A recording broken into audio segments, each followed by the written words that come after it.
Hello everyone. Today's video might be most thriller video you have ever watched. Don't miss it. Improve your English. Let's get started. In the quiet countryside of America, there was a small village where people lived simple lives. The village had wide green fields, wooden houses, and peaceful streets where children played until sunset. But on the far end of the village stood a huge old mansion. Everyone called it the Blackwood Mansion. It was more than 100 years old, built with dark stones, tall windows, and iron gates that were always locked. The villagers believed it was haunted. Stories about the mansion had been told for generations. Some said a wealthy family once lived there, but one stormy night, they all disappeared. Others claimed that shadows moved behind the broken windows when no one was inside. Children dared each other to go near, but no one stayed long. The villagers kept their distance, especially after dark. One summer evening, 4 friends, David, Clara, Michael, and Sarah, decided they wanted adventure. They were young, curious, and brave, sitting around a bonfire near the lake. David said, "We've lived in this village all our lives, but none of us has stepped inside the Blackwood Mansion. Don't you want to know the truth?" Michael hesitated. "Everyone says it's haunted for a reason." Clara smiled mischievously. "Maybe the ghosts are waiting for us." Sarah, though nervous, agreed. "If we go together, we'll be safe." The plan was made. At midnight, with flashlights in hand, they crossed the empty fields and reached the tall iron gates of the mansion. The moonlight fell on the cracked walls, and the place looked more frightening than they had imagined. The gate creaked loudly as they pushed it open, echoing through the silence. Inside, the air was cold. The mansion smelled of dust, old wood, and something else, something heavy, like sadness. Their footsteps echoed on the marble floor as they walked through the main hall. Cobwebs hung from the ceiling, and a giant chandelier swayed slightly, though there was no wind. On the wall hung portraits of the family that once lived there. The faces were painted in detail: stern father, elegant mother, and 2 young children.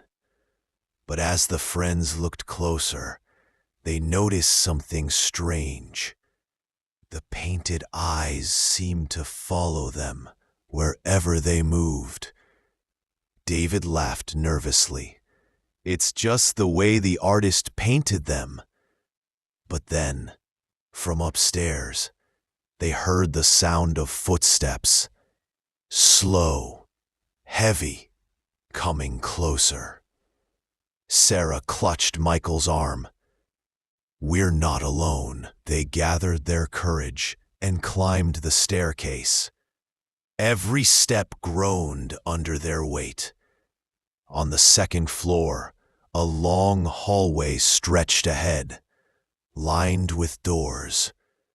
One of the doors at the end stood slightly open, and a dim light flickered inside. "Should we go in?" David whispered. Clara pushed the door wider. Inside was a child's bedroom. Toys lay scattered on the floor: an old rocking horse, a wooden dollhouse, and dusty teddy bears. The strange part was that the rocking horse was moving slowly, back and forth, as if an invisible child was playing with it. Michael dropped his flashlight. "We need to get out of here." But just then, a soft voice filled the room. It was a little girl's whisper. "Don't leave me alone." The friends froze. The air grew colder. Clara's lips trembled. Who are you?" The whisper came again, louder this time. "Stay with me. Play with me." Suddenly, the toys on the floor began to move by themselves. The dollhouse doors opened and shut. The teddy bear turned its head. The rocking horse swung violently. The friends screamed and ran out of the room, their footsteps pounding through the hallway. As they rushed downstairs, the portraits on the walls seemed different. The family's faces were no longer calm.